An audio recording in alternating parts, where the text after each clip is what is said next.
जय शिवराय। मी सर्वप्रथम आज गुढीपाडव्याच्या निमित्ताने जो रायभान जाधव विकास आघाडीच्या संपर्क कार्यालयाच्या उद्घाटनाचा कार्यक्रम होता, त्या कार्यक्रमाला आपण सर्वजण आलात याबद्दल मी ऋण व्यक्त करतोय।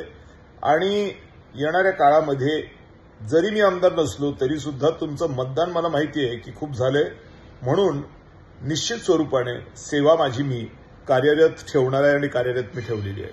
अर्थातच शासनाचे जे परिपत्रक आहेत, कायद्याचे ज्या तरतुदी आहेत, त्याचा अभ्यास करूनच या संदर्भातलं कामकाज आता होणार आहे, कारण सत्ता आपली नाहीये। मात्र जे आपण नेहमी वाक्य वापरतो की सरकार कोणाचे असेल, कायदा मात्र भीमाचा आहे, त्याचा आधार घेऊन आपल्याला जे जे काही काम करता येईल ते आपण निश्चित स्वरूपाने करू। सर्वसामान्य जीही मंडळी असतील, कुठल्या दलालांकडे जाऊ नका, मी बसलोय, मी करायला तयार आहे। आणि कोणीही अपभ्रंश करू नका। मी आज सातत्याने प्रत्येक विषय घेत असताना मांडले की आत्ताच्या ज्या आमदार आहेत ह्या कशा झाल्यात, काय झाल्यात, घर काय फोडले, काय नाही फोडले, हा विषय आता खूप जास्त पुढे गेलेला आहे। अर्थात 2 दिवसापूर्वी त्यांच्याकडे जाऊनही मी आलोय परत एकदा की ठीक आहे, तुम्हाला आता जे पाहिजे ते तुम्हाला मिळालंय, आता तरी संपवा, कारण माझी आई म्हातारी आहे। पण त्यांच्या डोक्यात ते नाही आणि वारंवार ही गोष्ट पुढे येते।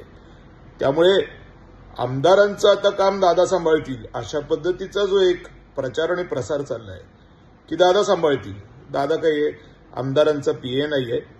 अर्थात त्यांना आम्ही करून आणले, पण ते आता आमच्याच उरावर बसलेत, कारण का त्यांचा तिकडे कोणतरी डॉन बसलेला आहे दिल्लीमध्ये जो सगळं करतोय।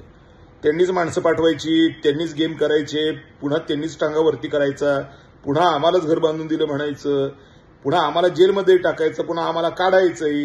हे सगळे डाव पेच काय काय काय काय नाटकं चालली आहेत ह्यांची, ही यांची नाटकं यांना मुबारक असो। पण माझं नाव त्याच्यामध्ये कोणी घेण्याचं काम नाही की दादा आता काम बघणार आहेत, मॅडम तिकडे विमानात फिरणार आहेत प्रयागराजला आणि दादा त्यांचं काम बघणार आहेत। मी काही कोणाचं काम बघायला रिकामा नाहीये। माझे जे हाल केलेत आणि माझ्या आईचे जे हाल केलेत, हे एखादा क्रूरातला क्रूर माणूस सुद्धा करू शकत नाही, तितके हाल यांनी माझे केलेले आहेत। भगवान परमात्म्याच्या कृपा आशीर्वादाने वाचलोय। 7 अटॅक येऊन गेलेला माणूस ठणठणीत बरा झालाय, जोक नाहीये, अद्भुत आहे। त्यामुळे या अद्भुत गोष्टीला कृपा करून काळीमा फासू नका आणि कोणीही हे म्हणत बसू नका। आणि आता हे दोघं एकत्रित झाले पाहिजे, आणि हे ते या स्टोरी आता खूप जुन्या झाल्यात आणि कोणाला फार खाज असेल ना एकत्र कोणी करायची तर त्यांनी तिकडे जावं भोकरदनमध्ये आणि तिकडे डोकं आपटावं। माझ्या घरी येऊन कोणी आपटायची गरज नाहीये।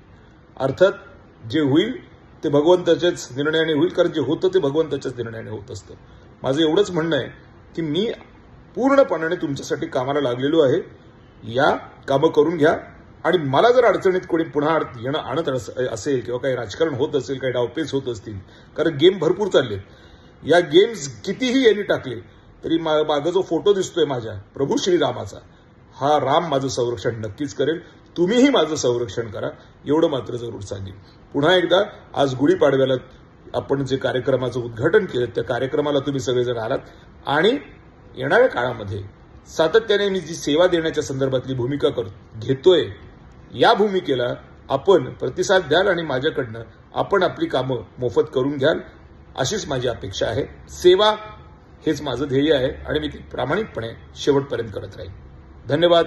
जय शिवराय, जय श्रीराम।